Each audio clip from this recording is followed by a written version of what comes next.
Often called the real emerald of Ireland, one of its true gems, not just for its stunning architecture, but as much for its botanic setting, is Kylemore Abbey.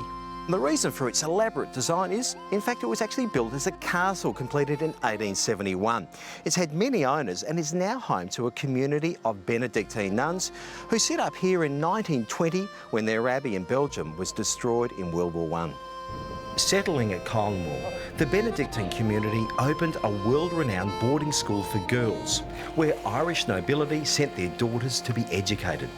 The school closed in 2010, but the Benedictine nuns now invite visitors to experience the Victorian atmosphere of the Abbey's restored rooms.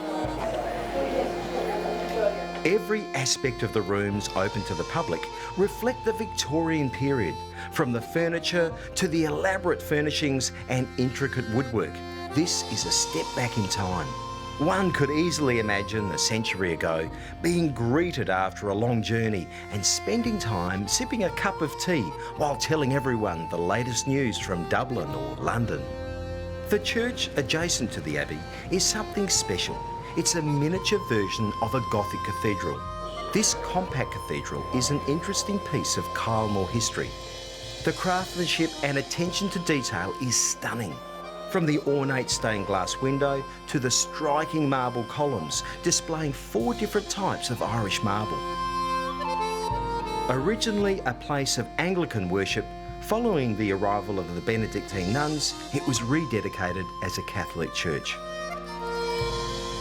Kylemore is as fascinating outside as it is in, and spending time walking the 6.5 acres of its walled garden is something to treasure. Constructed when the Abbey was built, it has been painstakingly restored by the Benedictine nuns to its past Victorian era glory. Mate, thought I'd find you here. Kimbo, this garden is magnificent. Look at it. It's a stunning wall garden.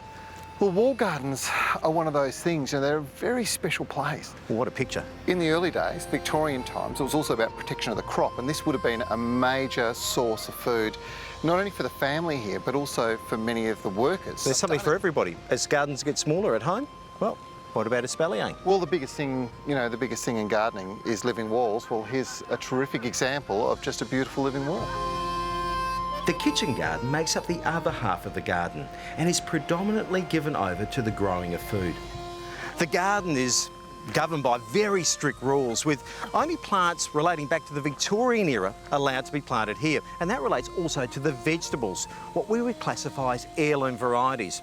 And after each cropping season, the part of the crop is kept, the seeds retained to be planted back again to maintain the garden's integrity.